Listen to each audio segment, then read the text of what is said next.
Cordial saludo compañeros y profesor, mi nombre es Ana María Silva y les voy a hablar sobre la política fiscal en Colombia. Bueno, la política fiscal en Colombia se refiere a la administración de los ingresos, gastos y financiamiento del sector público. También la podemos definir como la política que sigue el sector público sobre sus decisiones de gastos, de impuestos y de endeudamiento. Esta política tiene como objetivo facilitar e incentivar el buen desempeño de la economía nacional para lograr niveles aceptables o sobresalientes de crecimiento, inflación y desempleo, entre otras variables. También busca evitar las fluctuaciones en la economía. La política fiscal, entonces, se trata de las estrategias y medidas que el Estado implementa no solamente para generar recursos, sino también para administrar de forma eficiente esos mismos recursos. Las herramientas con las que cuenta la política fiscal para cumplir esos objetivos están relacionadas con los ingresos y los gastos sobre los cuales el Estado tiene influencia. Desde el punto de vista del ingreso, el Estado puede controlar a quién y en qué cantidad se le cobran los impuestos y también puede desarrollar mecanismos para garantizar el pago de esos mismos impuestos. La política fiscal también permite introducir incentivos negativos y positivos para ya sea favorecer o castigar a determinados sectores económicos o de la población. ¿Cómo se hace esto? Mediante figuras, por ejemplo, como deducciones, exenciones sobre tasas, descuentos tributarios, etcétera. Desde el punto de vista del gasto, el Estado puede tener influencia sobre el nivel de los salarios, por ejemplo, el aumento de estos mismos salarios tras año, las contrataciones, los dineros que se transfieren en los departamentos y municipios o otras entidades, etcétera. Aparte de los impuestos, el Estado puede también tomar una serie de medidas fiscales según la situación o la coyuntura económica. Por ejemplo, si se presenta una situación en la que la economía se encuentra estancada, el consumo es bajo y las empresas no pueden producir como a full capacidad, el gobierno también puede incentivar el consumo, como reduciendo los impuestos que se le cobran al público. Entonces, de esta manera, las personas tienen más ingreso disponible para comprar ya sea bienes o servicios y para pues generar como consumo en general. Por otro lado, como el Estado también es el consumidor más grande, ellos pueden gastar más dinero en la economía, realizando inversiones, otro tipo de gastos para incentivar la producción de las empresas. Y allí, algunos países, por ejemplo, inician grandes obras de infraestructura que cumplen pues dos funciones. Una es dinamizar la economía, generando empleo y activando la cadena productiva y también mejorando la competitividad del país. Las políticas fiscales se pueden clasificar entonces en dos grupos. Está la política fiscal expansiva y la contractiva. La política fiscal expansiva es cuando se toman medidas que generen ya sea el aumento de gasto del gobierno o la reducción de impuestos o también puede ser una combinación de ambas. Por el contrario, la política contractiva es cuando se toman decisiones para tener un gasto gubernamental reducido o aumentar los impuestos o también una combinación de ambas. Aún con esas ventajas que puedan tener estas herramientas, el Estado tiene que tener mucho cuidado de no excederse en las medidas que toma porque esto puede afectar las finanzas públicas, aumentar el déficit fiscal a niveles pues peligrosos que pueden afectar la estabilidad económica del país. El medio por el cual el Estado obtiene los recursos necesarios para desarrollar sus políticas, pues ya sea deuda interna o externa o a través de impuestos, y mantener en niveles aceptables su déficit fiscal afecta también otras variables como por ejemplo la tasa de interés, la tasa de cambio, y estas también deben ser tenidas en cuenta en el momento de definir una política fiscal. Bueno, el gobierno definió la ruta o la hoja de ruta de la política fiscal del país para los próximos 10 años en el marco fiscal de mediano plazo de 2021. Este define la perspectiva sobre el comportamiento de las principales variables macroeconómicas y fiscales para este mismo periodo. La estrategia fiscal entonces en ese documento contempla una política expansiva en el corto plazo y un ajuste gradual en el mediano plazo que garantice la estabilización y la reducción de la deuda pública. Entonces, para 2021 y en menor medida en 2022 se prevén que van a haber gastos adicionales, Y el propósito de esos gastos es precisamente impulsar la recuperación del tejido social y de la actividad económica, pues especialmente hablamos de esta etapa post-pandemia. Y del 2023 en adelante, la idea es que haya una reducción más pronunciada del estímulo fiscal y un incremento en los ingresos permanentes del gobierno. Y estos pues van a contribuir a la reducción del pasivo público en el mediano plazo. Entonces, para este año se mantendrá la meta de déficit fiscal de 8,6% del PIB. En línea con este planteamiento, con este plan financiero que tenían trazado desde marzo del año pasado. Dicha meta de balance fiscal se establece en un contexto en el que se prevé el crecimiento económico que se ubique en el 6%, en línea con la recuperación de la economía mundial y los avances del proceso de vacunación.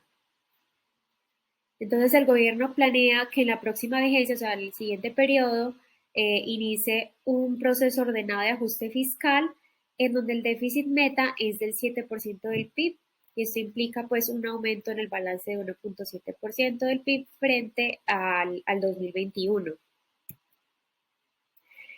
Entonces, a mediano plazo se proyecta una mayor eficiencia en el gasto, de esta manera protegiendo la inversión pública. Aquí tenemos una gráfica de los gastos totales del gobierno nacional con unas proyecciones pues desde el 2019 hasta el 2032.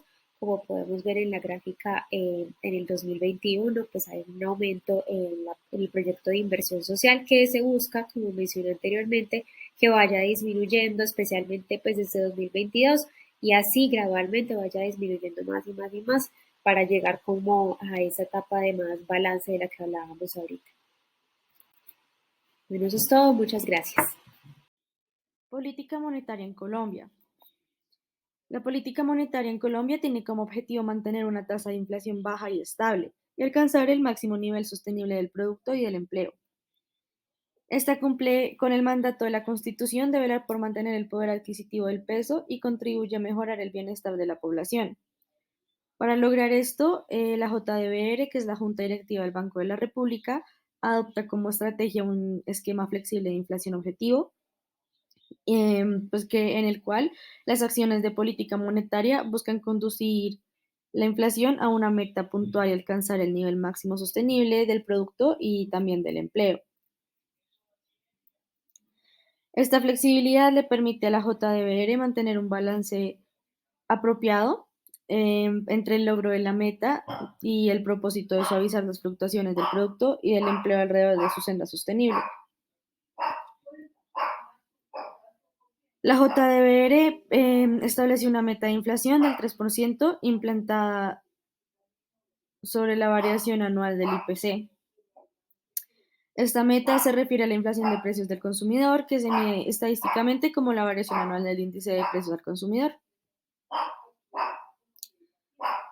Em,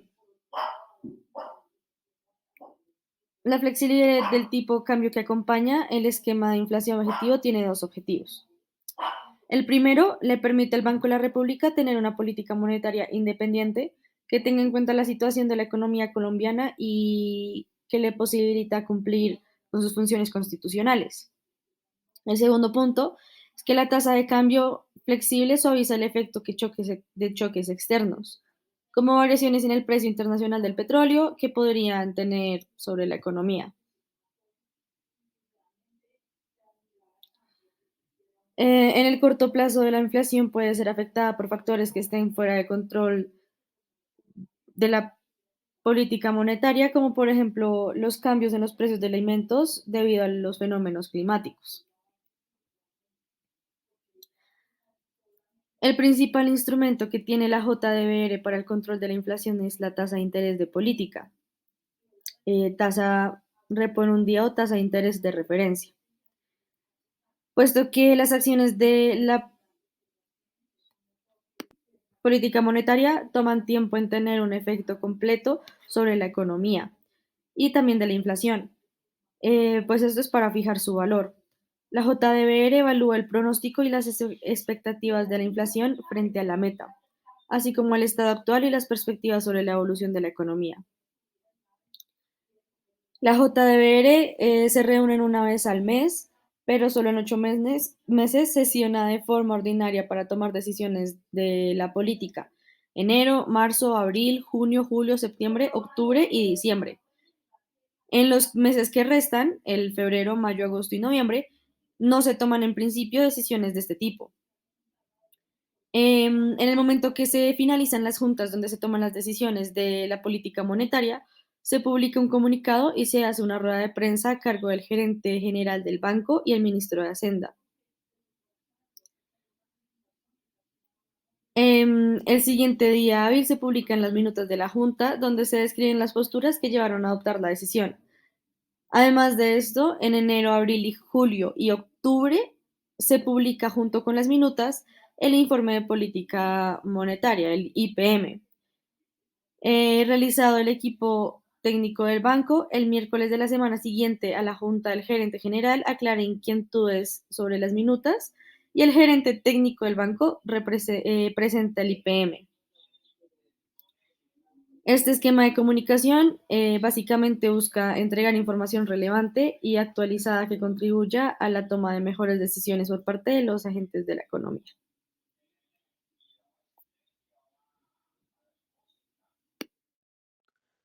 Demanda agregada. Bueno, pues como tal vamos a hablar de la demanda agregada. Esta es la cantidad total de bienes y servicios que quieren comprar los agentes económicos de un país. Dentro de los agentes económicos se entiende que son las familias, las empresas, el Estado y los extranjeros. Es así que la demanda agregada es la suma del consumo, inversión, gasto público y exportaciones netas. Es como tal el gasto total de una economía. Encontramos como fórmula de la demanda agregada que esta es el consumo representado por la letra C, que equivale al gasto en bienes y servicios realizado por las familias menos la vivienda, más la inversión representada por la letra I, que es el gasto de las empresas en equipos y el de familias en viviendas residenciales, más la letra G, que equivale a gasto público, que es el gasto del Estado en compra de bienes, pagos al personal e infraestructura, más lo que serían las exportaciones netas, que sería la X, que vemos aquí representada, que es el gasto de los extranjeros por la compra de bienes en nuestro país, exportaciones, menos el gasto de los colombianos representado por la letra M en el extranjero, que equivale a las importaciones. Esa como tal es la fórmula de la demanda agregada. Cuando el gobierno configura el presupuesto del Estado hacia los objetivos de inflación, deuda pública y desempleo del país, las decisiones que se toman pueden ser contractivas o expansivas. Estas decisiones afectan a las empresas porque ellos deciden en qué mercados invertir dependiendo de cuáles sean los más productivos del país y deciden a quién y cómo ponerle impuestos. El gasto del gobierno también influye en la inflación. Esto quiere decir que entre más gastos tenga el gobierno, mayor será la tasa de interés y por ende se les complica a las empresas financiar sus proyectos de innovación o dar solución a problemas internos de las mismas. Cuando deciden aumentar la oferta de dinero, las tasas de interés bajan. Esto permite a las empresas financiar sus proyectos, pero estas políticas deben ser controladas porque la gran oferta de dinero hace que los precios suban y esto genera inflación. Por otro lado, cuando el Banco Central baja la oferta de dinero, las tasas de interés suben. Esto reduce la inflación en el país, pero deja a muchas empresas sin oportunidades de financiamiento para sus proyectos y muchas de ellas pueden quebrar. Muchas gracias. Hasta luego.